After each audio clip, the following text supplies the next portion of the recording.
So dia setuju berkahwin dengan anak tuan buah apple itu, walaupun disifatkan anak dia macam tu, tak ada mata, apa kata mata buta, pekak dan sebagainya. Dan tuan ini pula dia beranggapan ini orang soleh. Kalau tidak, dia tak berjalan untuk mencari tuan untuk nak minta halal orang baik. Biasanya seperti buah apple ya, seperti yang berlaku kepada Sayyidina Abu Bakar apabila harta rampasan perang dibawa balik ke Madinah. Buah apple juga, cucu dia ambil sebiji baru makan, baru sekali pokok, dia korek balik buang, dia korek balik sampai muntah sampai buang sekali pokokkan itu. Dia tak mahu benda-benda yang haram ini masuk dalam perut cucu dia. Kita kalau budak, wah salahnya biji apple ya. Nah, itu bukan hak dia, bukan hak Sayyidina Abu Bakar As-Siddiq. Bukan hak ni, tak boleh makan. Kalau dia hak kita baru boleh makan. Ni bukan hak kita punya. Kadang-kadang dalam masyarakat dia kena hak orang kata hak dia, tak ada masalah. Hak orang dia kata hak dia, dah macam-macam lagi lah. Jadi tak boleh berlaku perkahwinan. Dia pun pak mentua dia kata, tuan bilik anak aku tu.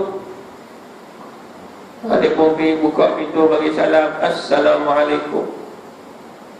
Tiba-tiba perempuan tu jawab, Waalaikumsalam. Dia lari keluar. Dia lari keluar. Dia pergi jumpa bapa dia, silap bilik. Sebab saya bagi salam, dia jawab salam. Tadi pak mentua dia kata bisu, sebab boleh jawab salam. Jadi pak mentua dia kata pekak, dengar bagi salam. Dengar bagi salam dan jawab salam. Salah bilik, lari habaq kepada bapa mentua. Salah bilik, dia boleh cakap dan dia boleh dengar. Bapa mentua dia kata, itulah dunia yang aku maksudkan. Telinga ni sebab dia aku pelihara dia, dia tak pernah mendengar benda-benda yang haram. Aku pelihara dia sampai mata dia tak melihat perkara yang haram. Aku pelihara dia, perkataan dia tak pernah dia ucapkan perkara yang haram. Tangan dia tak pernah membuat benda-benda yang haram. Dan kakinya juga tidak menjejak kepada tempat-tempat yang haram. Itu yang dimaksudkan dengan tak ada kaki semua itu.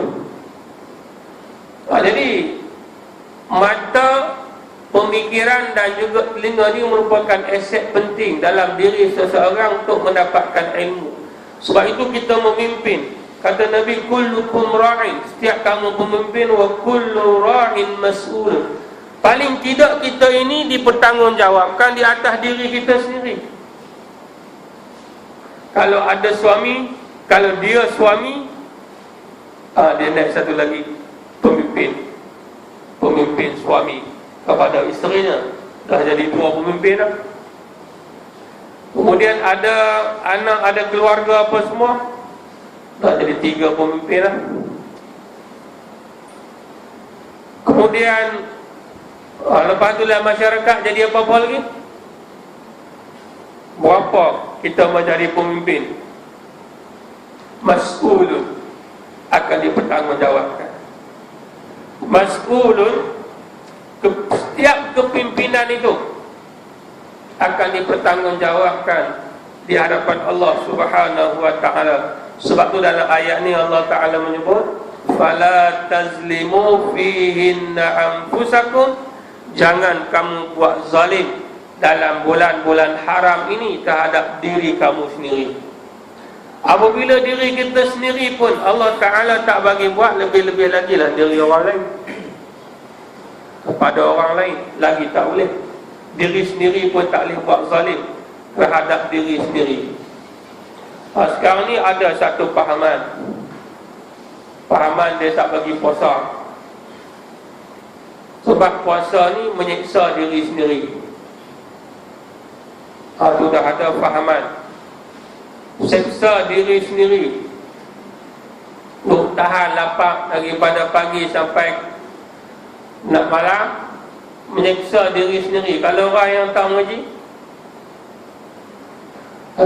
kita mungkin boleh buat andaian, siapa nak percaya hak Nabi palsu pun orang percaya. Ayah pin tu hak ikut orang semua, orang intelek pun ada, orang cerdik pandai pun ada ikut ayah pin. Orang yang ikut pakar mana tak tahu hak mengaku jadi rasul, orang pandai pun ikut. Apatah lagi kalau tak mau puasa, lagi ramai lah. Tak payah puasa, sebab puasa ni menyiksa diri. Ini adalah syaitan yang bagi idea kepada orang tertentu untuk diketengahkan dalam masyarakat. Masyarakat kita pula masyarakat yang jenis kurang ilmu, yang tak pergi mengaji, akan terpengaruh dengan tafsiran dan pahaman yang mudah, pahaman yang senang. Tak payah puasa, menyiksa diri sendiri. Dia bagilah ayat Quran, wala tulqu aydikum ila tahlukah. Demi satu ayat Quran, jangan kamu mencampakkan diri kamu dalam kebinasaan. Oh, betul juga ayat Quran kata. Ini tafsiran. Tambah pula kehadapan ini macam-macam pahaman yang sungsang. Kalau hukum masjid pun dah diedarkan risalah Syiah. Syiah itu, Syiah ini. Kalau orang tak mengaji, jadi macam-macam. Orang tak mengaji ni macam-macam. Sebab itu kata Imam Al-Ghazali, orang tak mengaji ni dosa besar.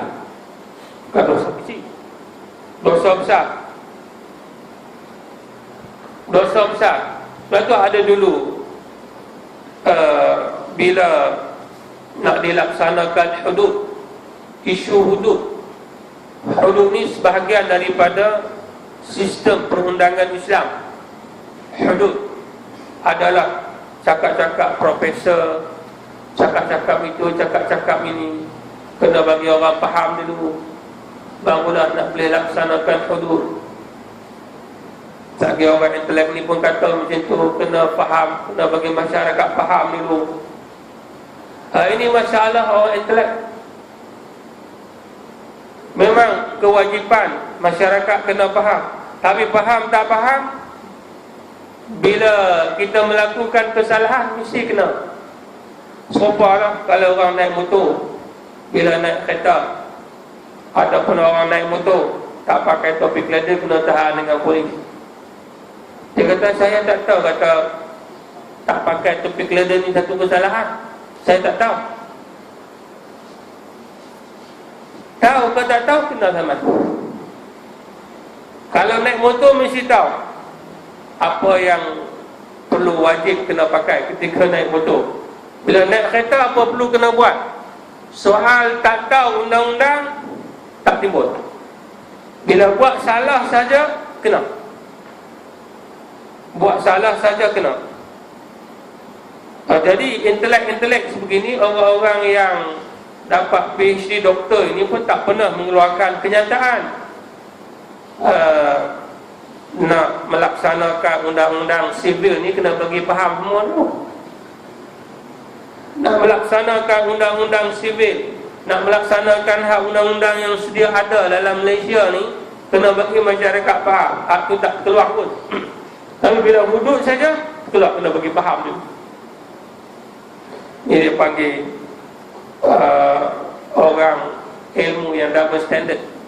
Kepada yang ni perlu kena faham, yang ni kenyataan tak keluar dan sebagainya. Jadi faham tak faham ini, orang yang tak ada ilmu ni berdosa besar. Siapa suruh dia tak faham? Yang kena pergi mengaji. Dia kena pergi mengaji sampai dia faham. Kalau dia tak faham, lebih-lebih lagi lah soal-soal fardu ain yang wajib dia kena tahu, adalah berdosa besar kalau dia tak tahu. Jadi mesti tahu. Kita mesti belajar ilmu pengetahuan. Sekarang ni macam-macam.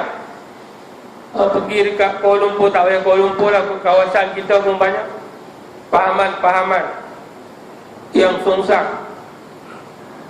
Hari tu ada satu orang tunjuk handphone dekat saya, dia tunjuk gambar Saidina Husin. Dia ambil kat mana ada gambar Saidina Husin. Dia tunjuk gambar Saidina Husin lah handphone. Dia tanya ambil mana? Ada kata ada orang bagi. Tahu ke ada tu Saidina Husin? Tahu. Jadi macam-macam. Hari ini kita kata baru zaman sekarang. Zaman anak-anak, zaman cucu-cucu dan sebagainya. Isu mudah. Islam bagi sangat mudah. Tak payah puasa, tak payah zakat, tak payah itu, tak payah ini dan sebagainya. Jadi dalam ayat itu, fala tazlimu fihinna anfusakum. Jangan kamu buat zalim terhadap diri kamu. Membiarkan diri kita tanpa ilmu pun dosa. Dalam proses pendidikan itu tak ada masalah. Jadi yang mati dalam proses pendidikan. Sebab kalau kita tengok kronologi pendidikan di Malaysia ini, lebih-lebih lagi pendidikan Islam